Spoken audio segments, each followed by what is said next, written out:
И снова новый день. Новый день, и нужно что-то продолжать делать. Как же я устал от этих вечных холодов зимы. Хочу тепла. Хочу уже отдохнуть от всех этих забот. Скорее бы уже весна.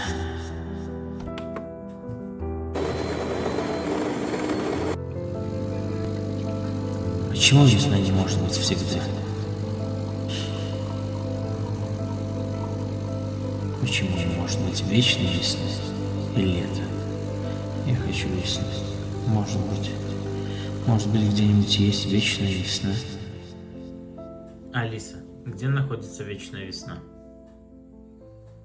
Вот что нашла в сети. Где на Земле всегда весна? Канарские острова называют землей вечной весны. Средняя дневная температура воздуха здесь круглый год колеблется между 20 и 30 градусами по Цельсию.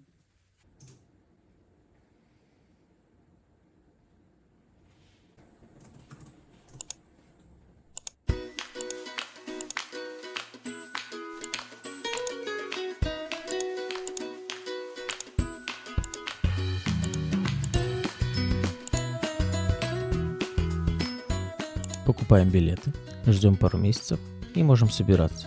Для этого нам понадобится рюкзак для меня, рюкзак для Жени, рюкзак для Алисы. Так, сюда много вещей не положить. Закажем другой. Этот будет поместительный. Немножко его модернизируем. И еще возьмем с собой желторотик. И можно отправляться собираться.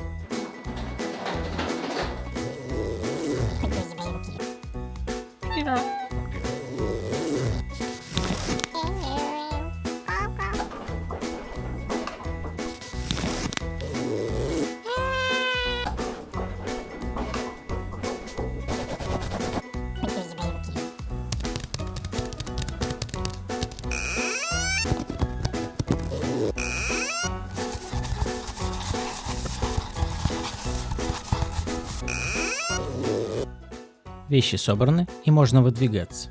Прощаемся с котиками. Как здорово, что есть друзья, которые могут о них позаботиться в наше отсутствие. Чтобы добраться до аэропорта, нам понадобится 15 минут дойти до вокзала, подождать, 50 минут проехать на одном поезде, потом час на втором, и мы в Ганновере. И у нас целых 1,5 часа пересадка. Можно перекусить. Поели. И едем дальше. Еще 2,5 часа на поезде. Зато дешево. Немножко порисуем, поклеим. Вот Дюссельдорф. Тут мы, пожалуй, и переночуем. Что хочу сказать. В целом, поездка оказалась не настолько сложная, как я предполагал.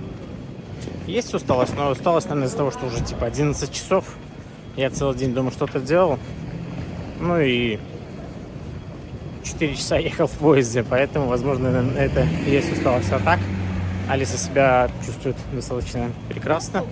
Алиса, как твои дела? Хорошо. Так что все отлично. Рядом с вокзалом есть гостиница. Самый маленький лифт, в котором я когда-либо ехал. Сюда вмещаюсь только я. Закрылся. Заселение происходит до 23:00, потому что на ресепшене сидит женщина, которая раздает ключи. Комната, конечно, не очень, но за 69 евро на троих в Дюссельдорфе это очень хорошая цена. Плюс она находится недалеко от вокзала, что для нас было очень удобно. Проверяем матрасы на прочность и ложимся спать. С утра мы поздравляем дедушку с днем рождения и продолжаем наш путь.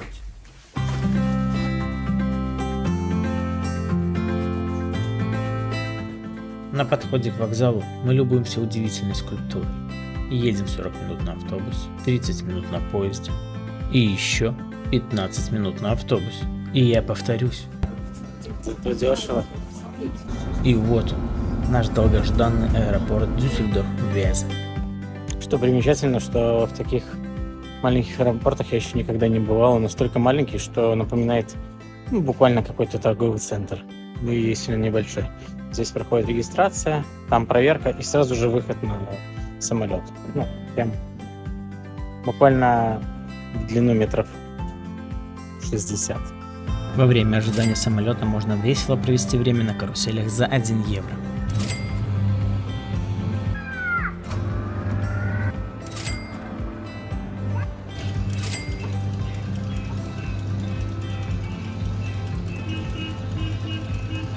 Посадка на самолет осуществляется с улицы.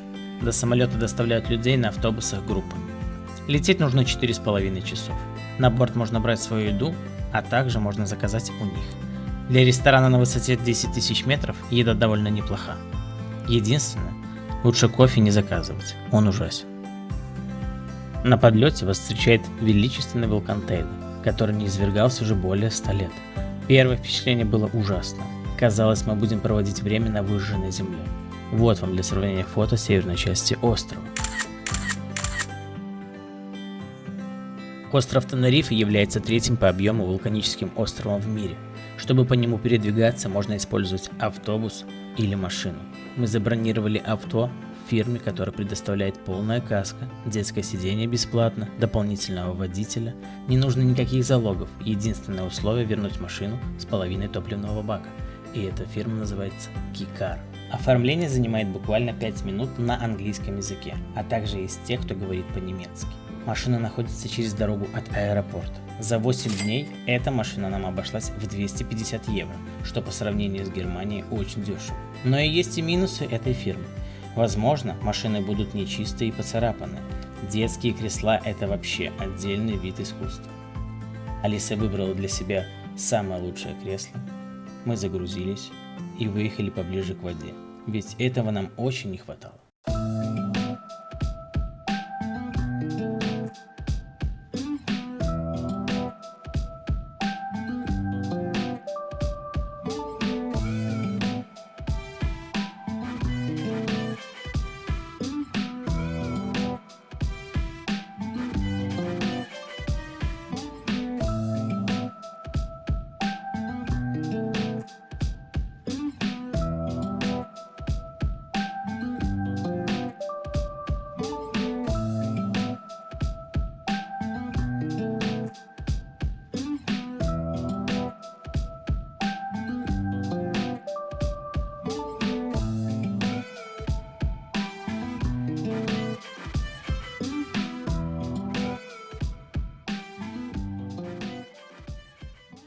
После прогулки у воды мы закупились продуктами. За эту гору еды и алкоголь для девочек и мальчиков мы заплатили 110 евро.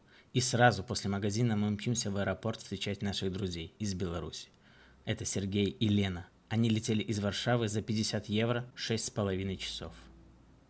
А это Алиса. Человек, который проснулся в 7 утра, проделал огромный путь до Тенерифе и полон энергии.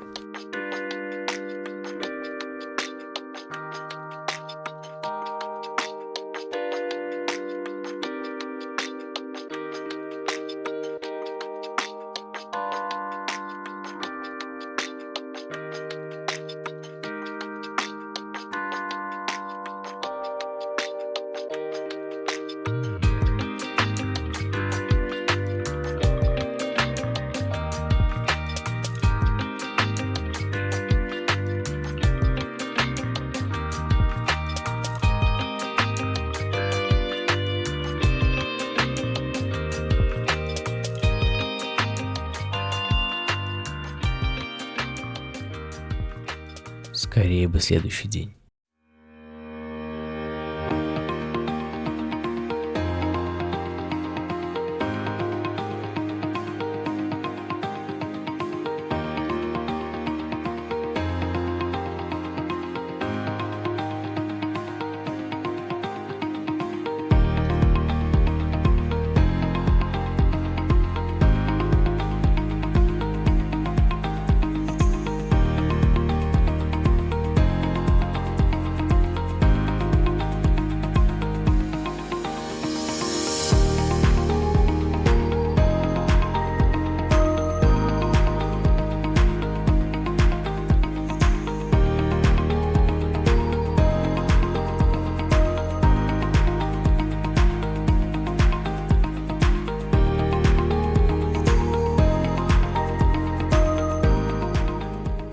А мы завтракаем, и сейчас вам Женя проведет маленькую экскурсию по нашему прекрасному дому, в котором мы проведем 5 дней.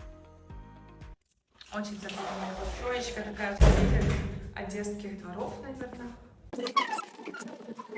Вот, собственно, наша квартира. Но мы сначала поднимемся вот сюда. Затишной. Вот. Так, спускаемся дальше.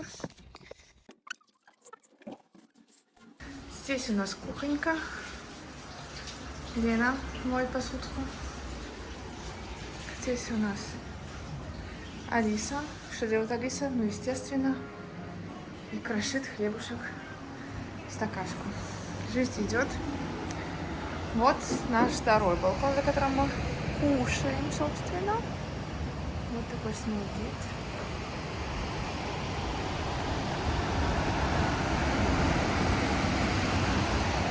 Все очень, конечно, прикольно, прям по твоими, так сказать, ногами и глазами разбиваются волны. Здесь вот наша комната хлам, в которой мы еще не разобрались. Там наш туалет, ванна. Дальше спальненька для ребят. И дальше. Тут место у нас стиралка, сушка под открытым небом. И, собственно, наш третий балкон. Он же балкон лежбища. Очень классный. Вид такой же, потому что он находится над нашим маленьким балкончиком. Вот такой добрый очень класс. Первым же делом мы отправились на Лас-Тереситас. Это единственный пляж с белым песком. Он находился в 50 километрах от нас. Белого песка на острове не найти, но вот в пустыне Сахара, которая находится всего в 400 километрах от острова, его предостаточно. К постройке пляжа Лас-Тереситас подошли серьезно. Береговая линия была очищена от черного песка. Далее был построен защитный волнорез длиной почти в 1000 метров, для того, чтобы волны океана не перемешивали песок.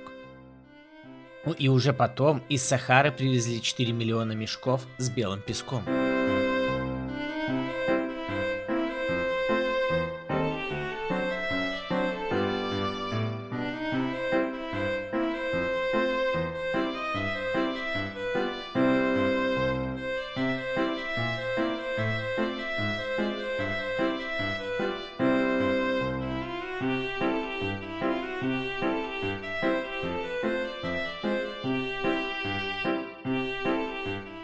Возле пляжа находится огромное количество бесплатных парковочных мест. И мне очень понравилось, что было мало людей, в основном местные. Не то, что на юге острова, где находится курортная зона.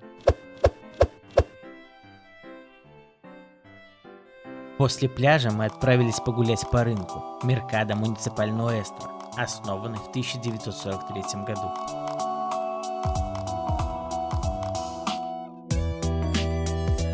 Это рынок с невообразимым множеством разнообразных фруктов и овощей, различных цветов и вкусов, разных размеров и форм. Также на этом рынке можно приобрести мясные и молочные продукты местного изготовления. Больше всего меня поразила паста итальяна. Все макаронные изделия были как произведения искусства. Но купить и попробовать их у нас так и не получилось, потому что рынок работает всего до 2 часов.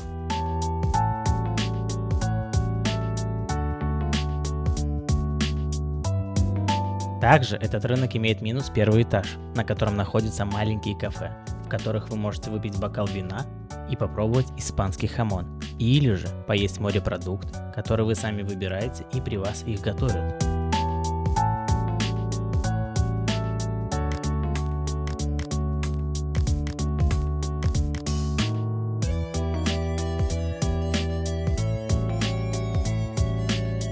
Было понятно, что это очень популярное место по той причине, что во время закрытия там находилось очень много людей. Посмотрев на всю эту красоту, мы сильно проголодались и направились в бар, который находится возле рынка.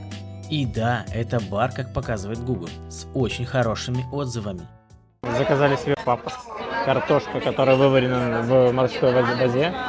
В самом деле, да, достаточно очень много соли. И рядом с ней подается еще батат. Нам сказали, что он должен быть очень вкусный, будем пробовать. Интересный салат, помидорки с луком, с какой-то прекрасной Лук зеленью. бомбический, кстати, не знаю, наверное, в соевом соусе. Также решили попробовать мясо акулы. Я надеюсь, это акула, а не какой-нибудь жирный кот. И вот попробуем это интересное чока. Попробуем картошечку. Картошечка в морской соли.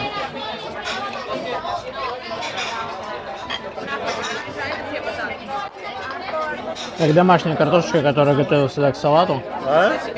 Можно кушать Ложи. очень вкусно. Капец-то. Это мясо акулы. Очень мягкое. Кого? Это мясо. Поливай. Угу, я все мясо попробую. Мясо акулы очень нежное и мягкое, но Два кальмарчика. Будешь? оно суховато и напоминает просто какое-то мясо обычной свинины. Соус он довольно-таки неплохо.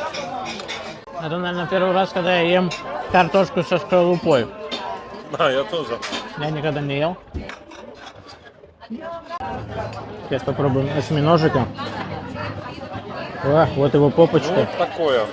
Попочка? Какая попочка? Это голова его. Что? Так. Какой к нему соус? К осьминогу был соус, правильно я Да, помню? красненький. Давайте. Вот такой интересный соус. Бутылку, интересно, забирать можно с собой? Слышишь, это уксус.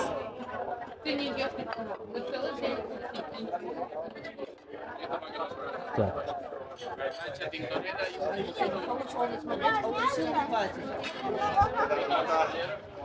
Щупальце полное мясо. Мясной. Прям мясной. А уксус, наверное, этот, соус кислый.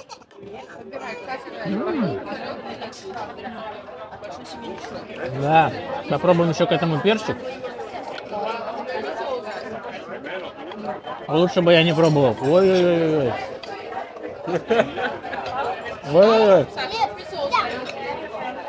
Это чили? Ой-ой-ой.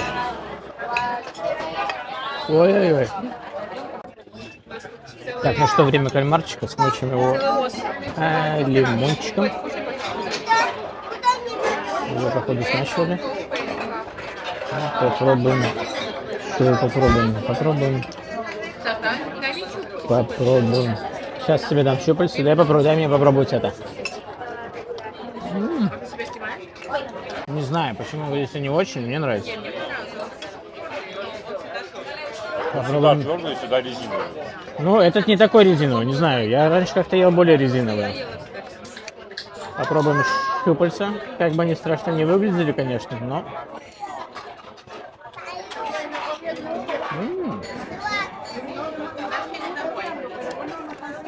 Не резиновый, это точно. А? Не резиновый. Не такой, как в Беларуси я покупал. Только я покушал. Знатненько, да? Да. Не, я наелся. Я тоже. Мне помидоры зашли. Я так понимаю, испанцы тоже очень сильно любят помидоры, да? Они, наверное, неприхотливые. А может, это забавилось что-то? Если вы думаете, что за один день невозможно обгореть в марте месяце на Тенерифе, это большая ошибочка. И я тоже об этом не знал. Оказывается, все это очень просто. Ведь защитный крем это только для девочек, думал я. Кипит кошмар. Горилла? Да. Я думаю, не свист. Потому что мы к ней сильно близко не пойдем. Кого ты еще хочешь увидеть? Мартышек. Так, еще. Самую сильную обезьяну. Лора-парк, что в переводе с испанского означает «парк попугаев», был открыт в 1972 году и в то время состоял всего лишь из 150 попугаев. Сейчас это огромный зоопарк и дом для 4000 особей семейства попугаев. Вход достаточно простой, ну и, конечно, количество людей просто зашкаливает, это удивительно. И постоянно в какой-то толпе, в очереди, как будто в магазине куда-то все рвутся. Ужасно, если честно. Но в целом очень красиво. Но ошибочно думать, что все тут ограничивается только попугаями.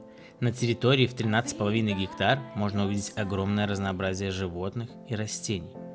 В парке для вас собрана огромная коллекция со всего мира с условиями содержания, приближенными к естественной среде обитания. Пингвинарий Лора-парка один из крупнейших в мире и уже точно лучший в Европе. Пушка, как на лыжных курортах, обеспечивает им 12 тонн снега.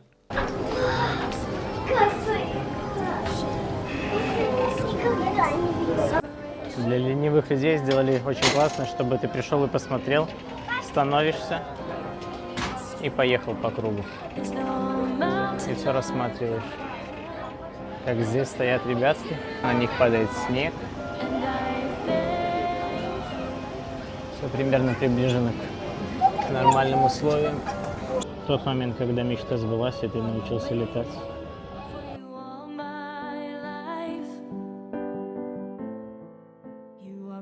Шоу косаток заслуживает внимания уже потому, что не каждому зоопарку они по карману.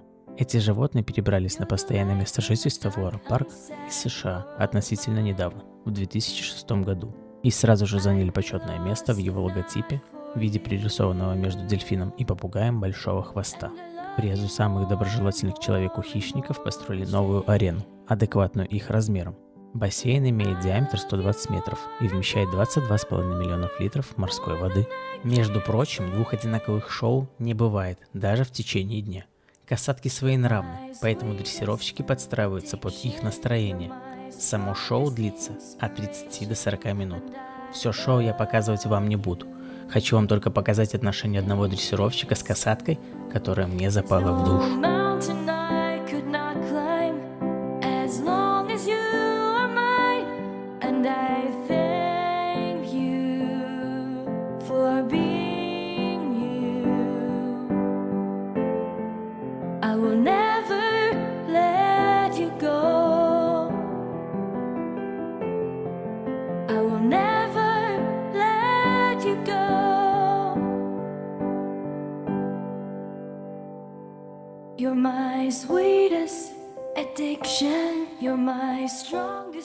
Смотря на эти отношения, начинаешь верить в то, что это настоящие друзья.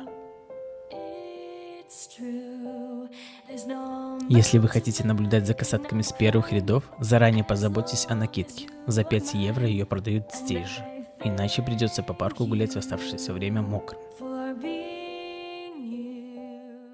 Конечно, это не полноценный зоопарк. Здесь нет слонов, жирафов и многих других представителей животного мира, которые обычно бывают в зоопарках. Однако те звери, которые тут есть, находятся в специальных вольерах, которые близки к дикой природе. Здесь нет этих ужасных клеток с несчастными животными и неприятного запаха. Также на территории парка вы можете перекусить. А мы тем временем пришли на выступление дельфинов. Советую на все шоу приходить заранее, иначе вас попросту не впустят по той причине, что все места заняты. Шоу начинается с выступления попугаев, которые летают порой над головами у зрителей. Афалина или большой дельфин – это вид с 1987 года живет в водном парке Лора-парк.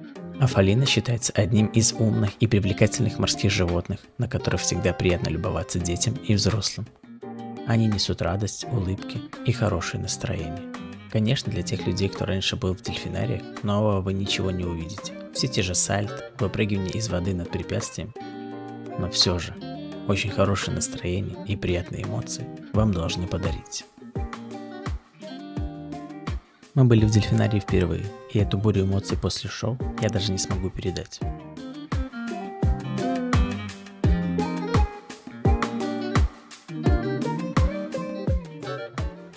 А тут вы можете наблюдать на количество людей. И да, их было почти всегда много.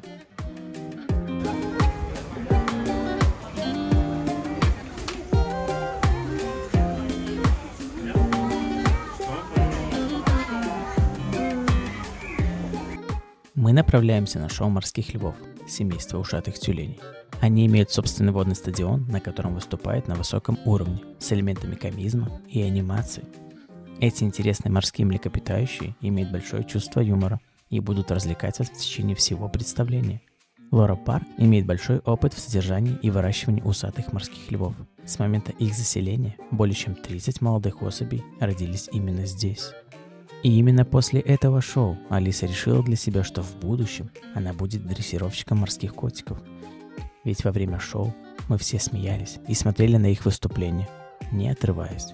Даже Сергей был под большим впечатлением, хотя он даже не собирался на них идти. А мы кушаем и... Передаю вам приветик. Не только я. Вот в таких местах реально ощущаешь себя расслабленно. Заставляет отдохнуть, потому что все сделано для человека. Ты можешь никуда не ходить, просто встать. Тебя везет вот такой вот эскалатор, я не знаю, что это такое. Ты наслаждаешься прекрасными рыбками, и все это сопровождается очень спокойно и красиво.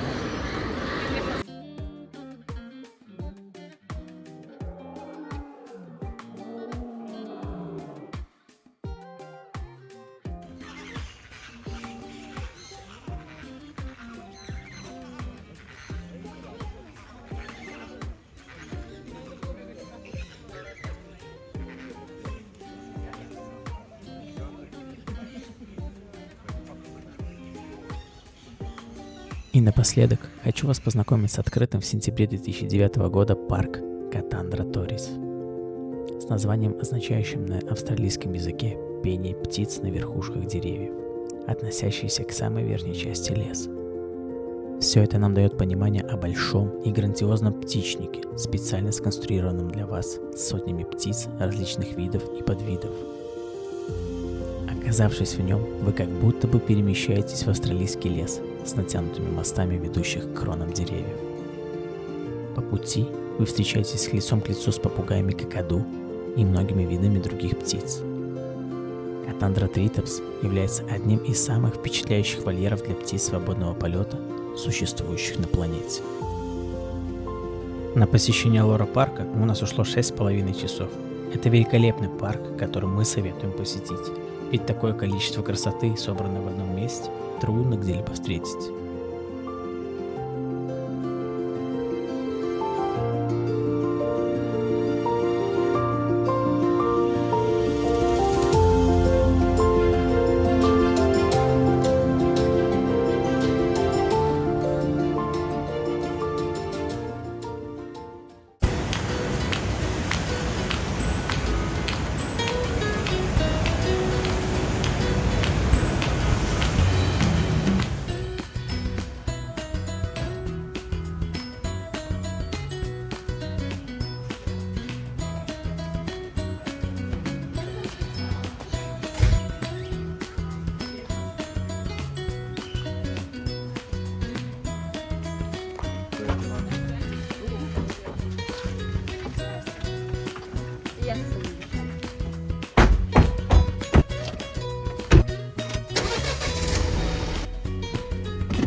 Сегодня мы решили искупаться в Чарка-де-Ля-Ляха. Это один из известных природных бассейнов на Тенерифе. Но сегодня из-за высоких волн купаться было небезопасно. Красная стрелка показывает направление волны. Она попадает в бассейн, вас оттуда вымывает, а потом разбивает о скалы. Мы решили не рисковать, помочили ножки неподалеку, взяли камешек на удачу и двинулись дальше. Приехали в Буэна-Виста-дель-Норте. Видок, конечно, слева просто превосходный, а справа какой-то постапокалипсис. Все заросло кактусами. И я, если честно, никогда в жизни столько кактусов не видал. Это прям что-то. И вот эти колючки, они некоторые даже цветут. Очень прекрасно. Но вода вон там невообразимо чудесная. Волны разбиваются об скалы. Вид инстаграмный.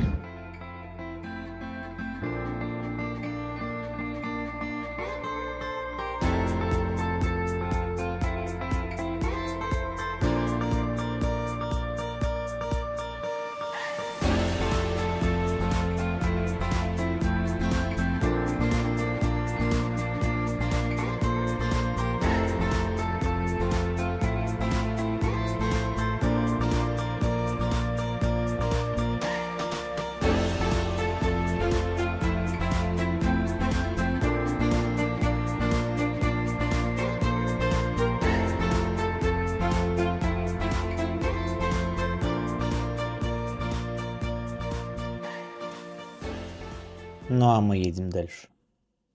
А если я уронил, Саня? А если я уронил? Саня, некомфортно. I know that I can change, remembering all of those nights beneath the window frame. Don't know why we keep going round and round in the same place. Can't decide. Live my life on the ground or in outer space. Memories keep me waiting for you. Keep me waiting for you. Leave with me to the stars above. I think I'm ready for you. Wait for me, I'm not far behind. I know that I can change. Remembering all of those nights beneath the window frame. Don't know why we keep going round and round in the same place. Can't decide. Live my life on the ground or in outer space. Memories keep me waiting for you. Keep me waiting for you. Leave with me to the stars above. I think I'm ready for you. Memories keep me waiting for you. Да, долина Маска. Тут маленькая деревня, очень красивая. И здесь так спокойно, что я вам советую сюда приехать когда-нибудь. Много машин, конечно, здесь. Постоянно кто-то куда-то едет и пытаются как-то запарковаться. Но единственный такой отвлекающий фактор. Но в целом оно того стоит. Если у вас, конечно, будет еще возможность здесь прогуляться и спуститься вниз, делайте это. Я думаю, это будет очень замечательно, потому что вид просто потрясающий. Настолько здорово и приятно здесь находиться, что я бы здесь, наверное, и день провел. Тут внизу есть маленькая кафешка. Мы там что-нибудь сейчас покушаем. Посмотрим, что готовят в такой глуши, потому что сюда добраться не так уже и просто. Саша, мы взяли бургер с яйцом и пиво.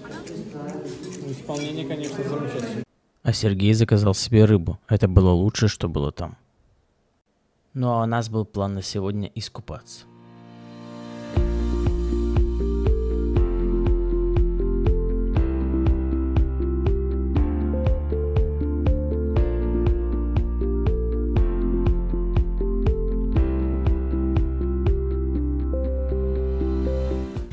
Тот момент, когда ты ехал по серпантину и стал в пробку.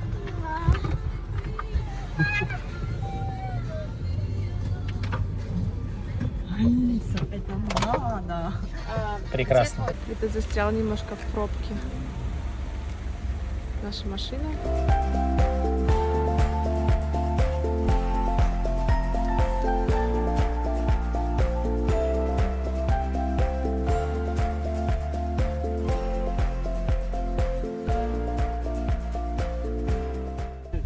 Весь дождливый. Какой? Весь дождливый. Всем любителям авокадо, это, конечно, я как увидел, аж челюсть отвисла. Даже бегу, вон там машину далеко поставил, чтобы это заснять. Ну это же, конечно, просто огромное дерево. Они висят как эти, как яблоки. Где фокус? Вот он. Вы просто посмотрите на эту красоту. Никогда такого не видал. Просто как груши висят. Бери да кушай. А рядом с авокадом растут вот такие прекрасные бананы.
За месяц до поездки мы бронировали посещение Тейды, но из-за погодных условий наша бронь была отменена. Но мы не унывали и поехали исследовать сельский парк Аннага.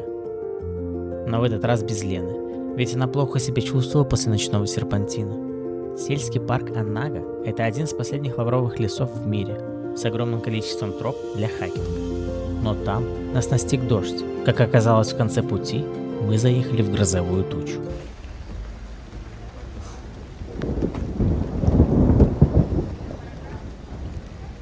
На вершине парка вы встретите дорогу, прорубленную в скале, над которой необычные ветки деревьев создают арку.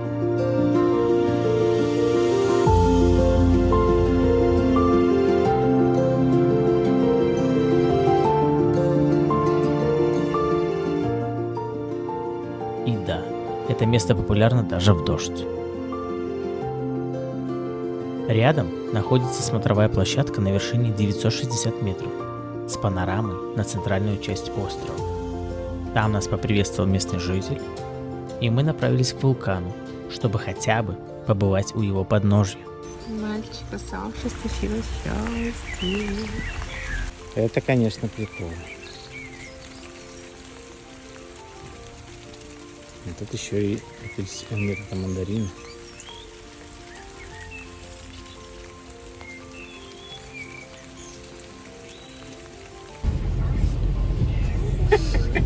Он с мою голову почти. С руку точно с кулак. Как пахнет. Понюхай. Котик, ну что папа достал? Вот это. Тебе. Прям с дерева. Выбрался наружу через черный ход. Большой? В песчаный откос подбежал к Винни-Пуху. Было закрыто, ну, буквально с самого утра, потому что говорили, там лед. И только сейчас начали запускать, в 4 часа дали добро. Наша машинка. Все ждут. А там он уже облака. Смотри, Silent Hill начинается.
В высоте? Да.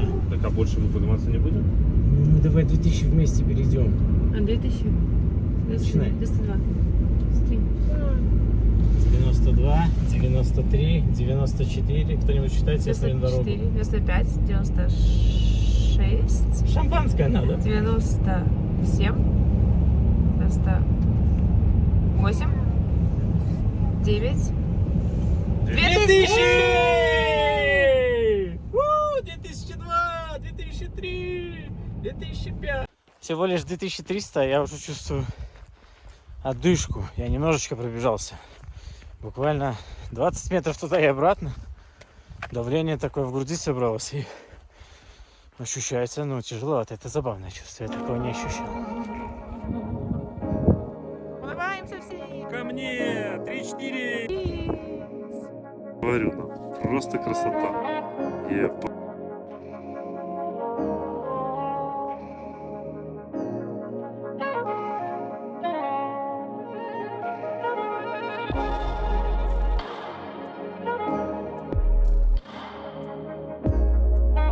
Попробуем все-таки лимончик, который я сегодня нашел. Я его очень долго нюхал, потому что он невероятно ароматный, просто невозможно. И это одна из моих самых больших мечт — сорвать что-нибудь экзотическое с дерева и попробовать его прям, грубо говоря, как с ветки. Как я в Беларуси, например, яблоки кушал с дерева, так я хочу попробовать и лимон сорванный. Чистится просто как апельсин. Аромат. Косточка. Мякоть просто невероятная. Невообразимая. Реально, как настоящий апельсин. Корочку только снимаем.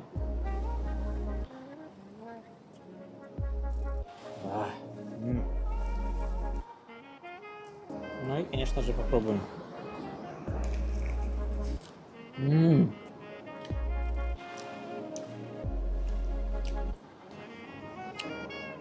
Кислый, конечно, но он имеет вкус, не просто кислоту, а имеет прям вкус.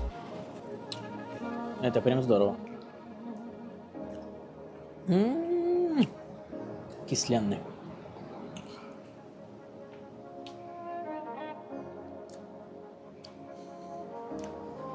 По консистенции напоминает даже не знаю что, очень сочный апельсин, но есть приятный цитрусовый вкус. И он очень-очень сочный. Супер. И наш последний закат в этом доме.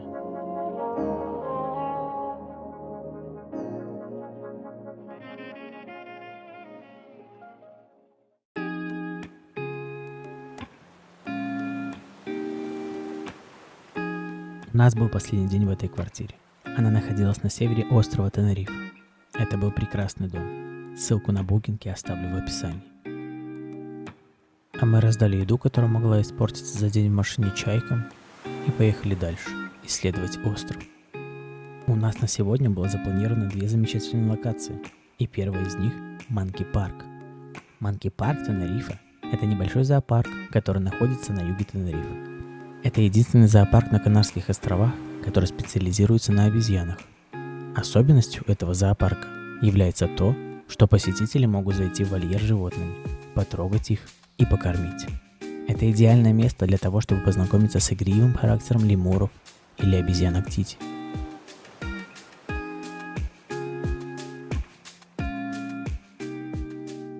Для детей это прекрасная возможность близко познакомиться с животными. Тут находится несчитанное количество морских свинок, которые ничего не боятся и чувствуют себя в безопасности.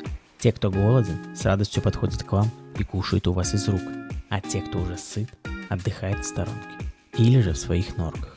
У них есть всегда возможность скрыться от людских глаз. Алиса чувствовала себя там помощником животных. Она кормила всех и восхищалась всеми зверушками, которые были рядом с ней.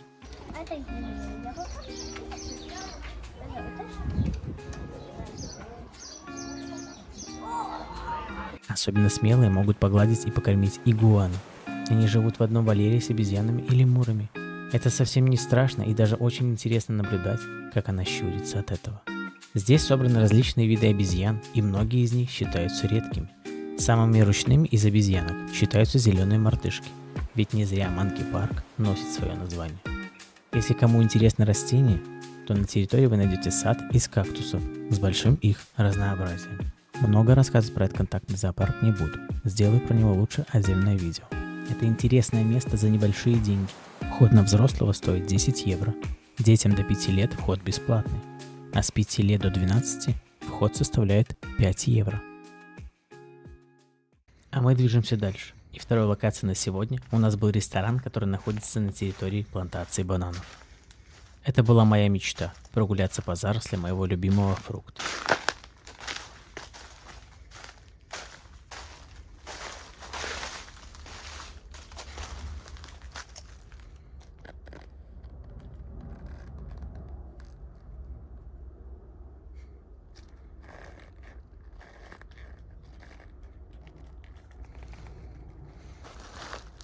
Это что-то, ну, супер необычное, правда. Это ощущение, как будто ты ходишь в детстве в кукурузных полях, только поля совсем не кукурузные, они вот такие вот банановые.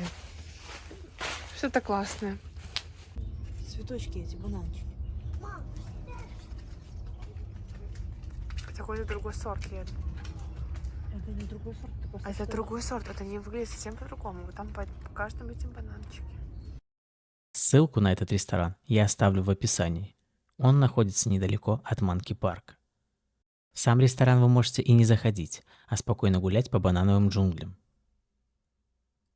А если вы вдруг решите там перекусить, то вот вам для ознакомления меню с ценами этого ресторана. И наш маленький обзор тех блюд, которые мы там заказали. Зашли в ресторан на плантациях. Пришлось поставить очень огромную очередь. И можно погулять по плантации. Там можно посмотреть на бананы. Атмосфера интересная. И заказали еду.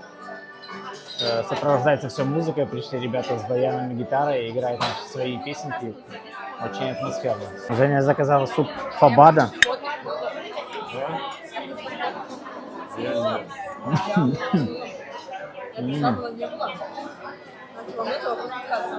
Очень мягкое мясо. Тут в основном одна фасоль. Но очень вкусно. Себе я заказал суп дня, так называемый. Здесь, я так понимаю, курица и макарон. Все.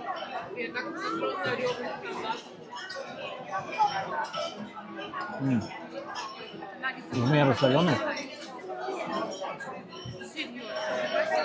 Очень вкусная курица. Мягенькая. Для Алисы мы заказали наггетсы с картошкой.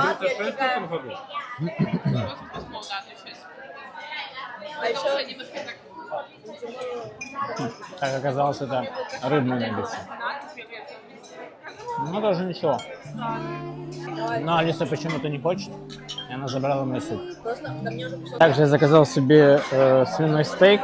Но я спросил, подается ли он с каким-нибудь гарниром. Мне сказали, гарнира никакого нету. И пришлось мне заказать к нему еще картошку. Стейк подается просто с лимоном и большой кусок свинины. Так, лимон мне не надо. Картошка на вкус. Картошка пресная. Не имеет никакого вкуса. Не соленая. Косточки. Я пробую эту свинину. Резиновая курица, свинина. Очень резиновая. Попросили упаковать с собой еду, потому что мы ее не съели. И нам вместе с едой наложили бананов с плантации. Раз, два, три, 4. 8 штук. Очень прикольно. Что примечательно, когда принесли счет, в счет уже были включены булочки, нам их подали 5 булочек. Каждая булочка стоит по евро. И то, что сальса играла, музыка, ее тоже включили в счет. То, что рядом с нами поиграла музыка, стоило 2,10. Так что прикольно. Учитывайте этот момент. Вот, дядя, скажи «Gracias».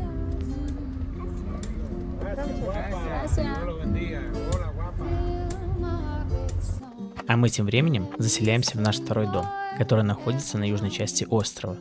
Мы переселились в этот дом, чтобы быть поближе к аэропорту.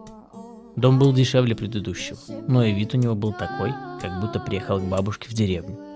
На первом этаже была кухня и гостиная, а на втором спальня и выход к мангалу. А на крыше место для позагорать. Ночью там удивительный вид.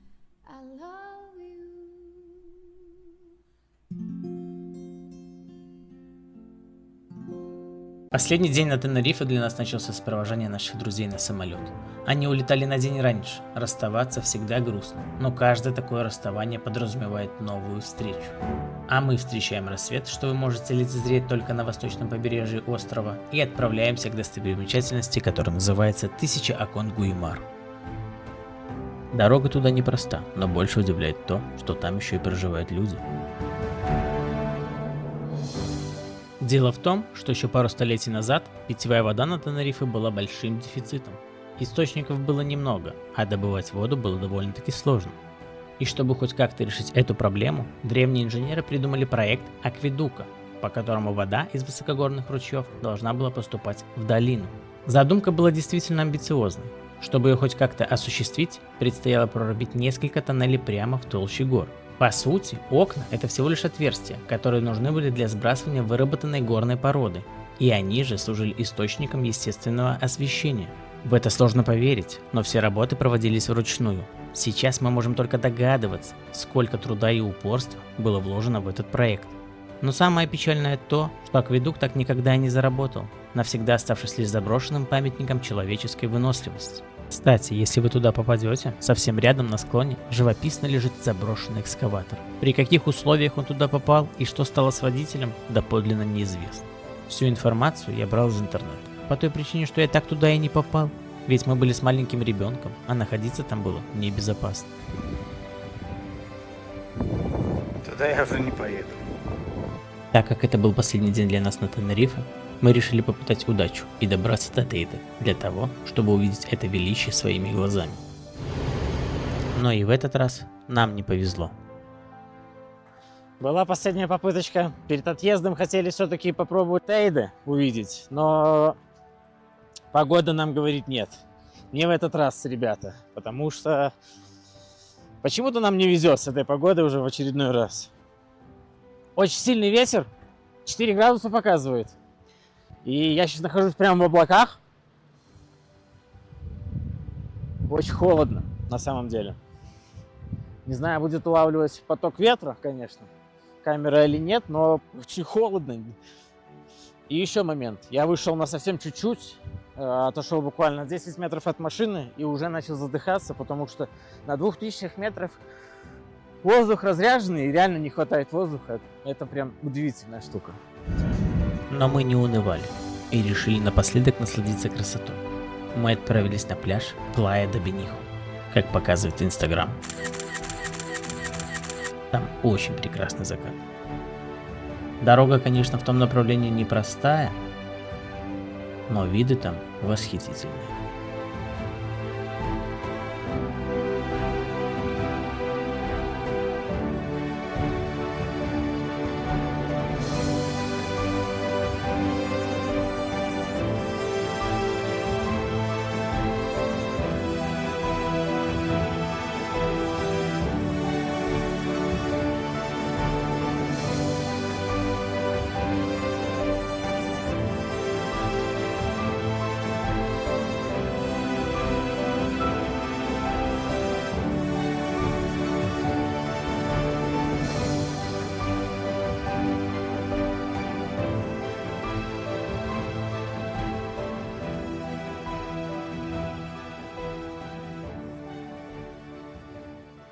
Добраться сюда, конечно, не так уже и легко, но вид просто потрясающий.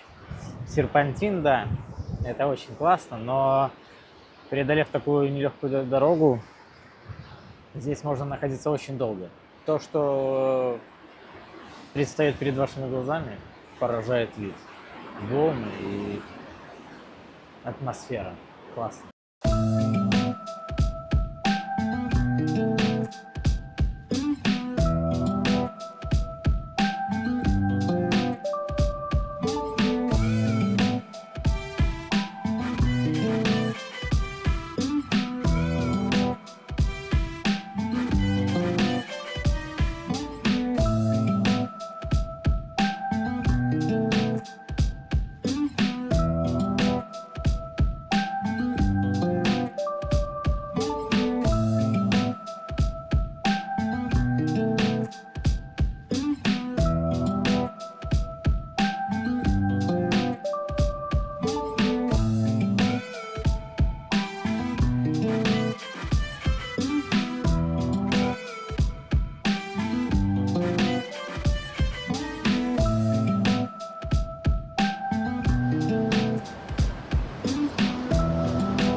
Возвращаясь домой, я думал только об одном.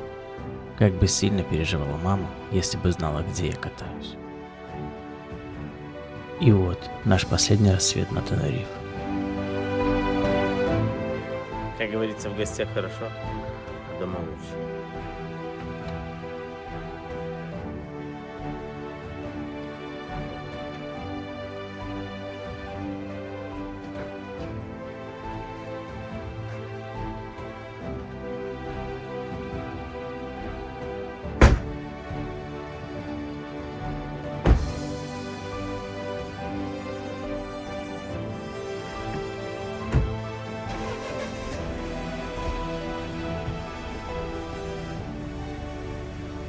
За 8 дней мы проехали 1500 километров и отдали на заправку 110 евро. Сказали, даже можно машину не закрывать, просто кидать и все. Прощай, замечательный остров, но знай, мы еще вернемся.